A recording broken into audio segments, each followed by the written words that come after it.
Oh Jerusalén, qué bonita eres, calles de oro, mar de cristal. Oh Jerusalén, qué bonita eres, calles de oro, mar de cristal. Por esas calles yo voy a caminar, calles de oro, mar de cristal. Había una esperanza de que se caminaran por calles de oro y mar de cristal en una ciudad santa. En otras ciudades de la tierra, Dios había dicho, cuando leemos y entendemos los Salmos 150, en uno de ellos dice que, oh Dios, las naciones han entrado en tu herencia. Has contaminado tu santo templo. Han contaminado tu santo templo. Han convertido a Jerusalén en un montón de ruinas. Solo montón de ruinas era Jerusalén, a la que también se le canta que sus calles de oro serán pisadas en el mundo en el cual aún vivimos. Hay ciudades que danzan al compás de sus necrófilos y de sus versos trágicos en toda su historia, desde el principio hasta el fin, encontrando escritores y profetas necrófilos, futuristas de grandes tragedias, miseria y ruina, y así le pasó a los que le cantaban a Jerusalén. Solo ruinas quedaron. Pero ¿acaso esa ciudad de oro y cristal, al compararla con el auge de las capitales occidentales, donde se convierte en un negocio, una alcaldía, una gobernación nacional o departamental, un negocito más, unas triquiñuelas iguales, escritores, periodistas, igual que aquellos profetas necrófilos y de muerte y tragedia o trágicos, escribían en diferentes formas? Cuando escribían con hambre, escribían de una manera, pero cuando escribían en prosperidad y abundancia, por supuesto que su escritura era diferente. Y entonces en esa trágica Jerusalén, como en esta trágica Barranquilla, en Colombia, en calles de parque, en calles de rumba por lado y lado, y que el futuro presentará calles de oro y cristal, lo mismo que la ciudad santa, calles de oro y cristal, pero que era solo un montón de ruinas, dice la misma palabra de Dios. ¿Qué quiere decir el profesor, filósofo, teólogo y poeta Robinson Ferreira? Sencillamente que dentro de toda ciudad que ha conocido la prosperidad, pero que también la decadencia, siempre se levantaron dos bandos. Los que se creen la Santísima Trinidad, pero también están llenos de huesos podridos en su moral, en su ética, en su avaricia, codicia y todos los males perversos en que puede degenerarse hasta convertir en abominable el espíritu de un ser humano. Y siguen escribiendo en épocas de hambre de una manera diferente a cuando se escribe en época de abundancia y prosperidad, como hicieron esos grandes profetas necrófilos y poetas trágicos que hacen las escrituras.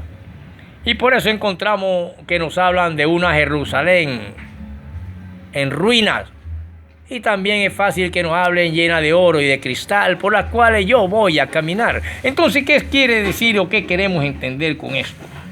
Que debajo de todas esas ciudades, sea Moscú, Pekín, Nueva York, Washington, Jerusalén, las ciudades de Bagdad, toda la antigua Mesopotamia, etcétera, hay muchos huesos secos debajo de sus calles, sean de brea, de pavimento o de oro. Siempre va cabalgando la tragedia y van registrando los escritores la época de la abundancia y la época de la prosperidad, y su escritura trágico-cómica o trágico esperancista o futurista siempre será la misma. Escriben de una manera en épocas, por lógica, de miseria y ruina, escriben diferente a cuando escribe el mismo escritor en una época de abundancia y prosperidad. Por esas calles yo voy a caminar hoy en día en el contexto histórico, social, político, cultural y la nueva geopolítica mundial. Vemos aquí en Colombia y en Barranquilla unos vuelcos, y seguimos viendo que algunos se escudan y quieren aparecer como si fuesen la Santísima Trinidad, y los otros lo señalan como si fueran el mismísimo demonio.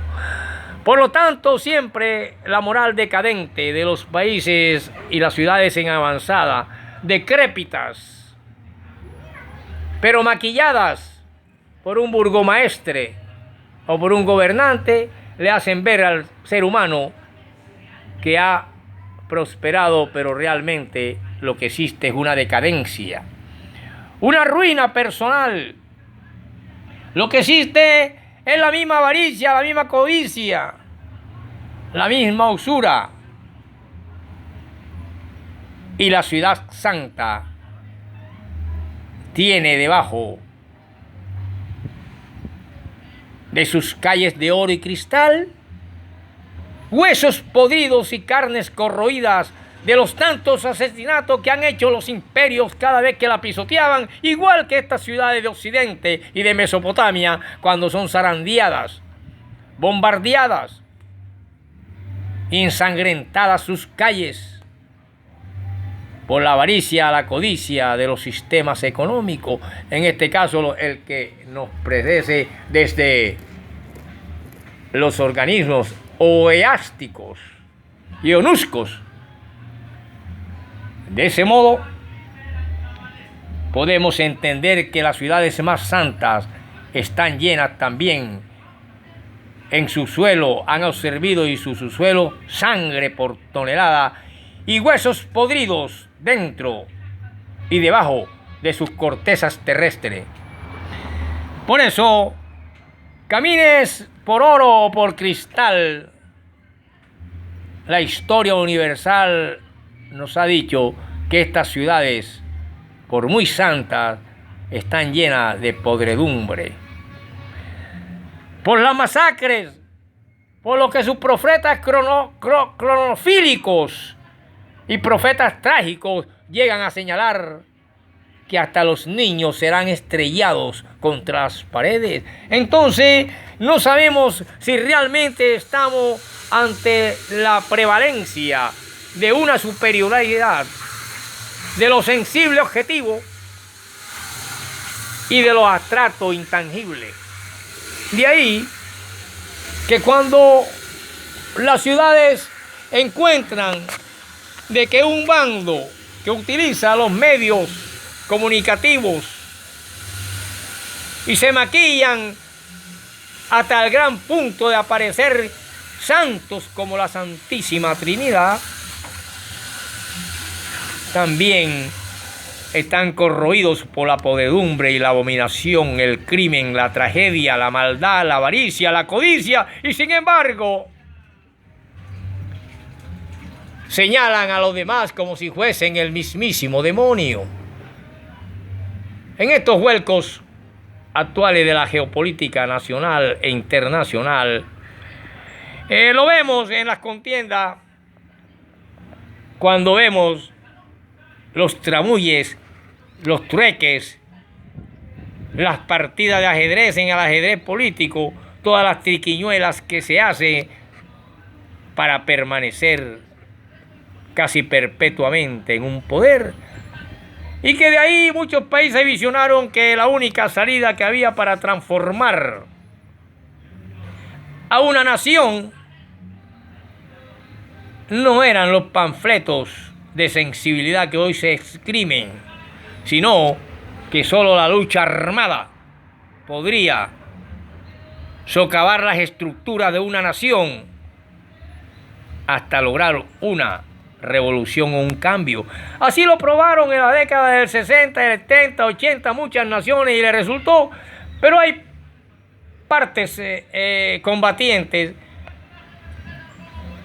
que pisan y que han pisado estas ciudades santas para hacer limpieza, pero que de todas maneras ellas guardarán en su suelo, la abominación y la sangre y los huesos derroídos por el crimen, aunque se pisen en oro y cristal como la antigua Jerusalén o la profetizada Jerusalén. Aquí hablamos de una santa Barranquilla, porque hay una limpieza social, como vienen diciendo, como viene sucediendo en las diferentes ponencias que hemos dado acerca de limpieza en la ciudad. Pero por mucho que se adorne y se maquille la ciudad, jamás desaparecerá de la faz de su superficie terrestre, aunque sea escondidos los huesos y la sangre por capas de oro y de cristal o de cemento y brea. Ya la tierra quedó contaminada, como dice el libro de los Salmos, y solo estas ciudades, sea la que sea, santa o no santa, conocerán la ruina. Porque después de tanta prosperidad solo queda la decadencia. Así lo ha demostrado la historia de la humanidad. Y por eso no nos extrañemos cuando una ciudad y una sociedad próspera es devastada de un momento a otro por el jinete apocalíptico de la guerra, o el jinete apocalíptico del hambre, o el jinete apocalíptico de la enfermedad y la tragedia. Parece que el libro, en vez de producir felicidad, produce terror y produce miedo. De ahí que sigue el combate, y solo en la guerra entre la mente y la carne, el espíritu es quien da testimonio. Oh Jerusalén, por esas calles yo voy a caminar, calles de oro y de cristal, aunque estén dentro de ti los huesos podridos de los millones de seres humanos de tu nación que han permanecido desde hace siglos bajo ella. Aquí en Barranquilla, parques, pavimentos, pero jamás podrán escribir los escritores igual en época de prosperidad que en época de hambre y ruina. Por lo tanto, los huesos siguen en el subsuelo de las tumbas y de las calles de los asesinatos anónimos que han cubierto la superficie a lo largo y ancho de la tierra colombiana y de la ciudad de Santa de Barranquilla. De esta manera damos fin a la ciudad santa y limpieza.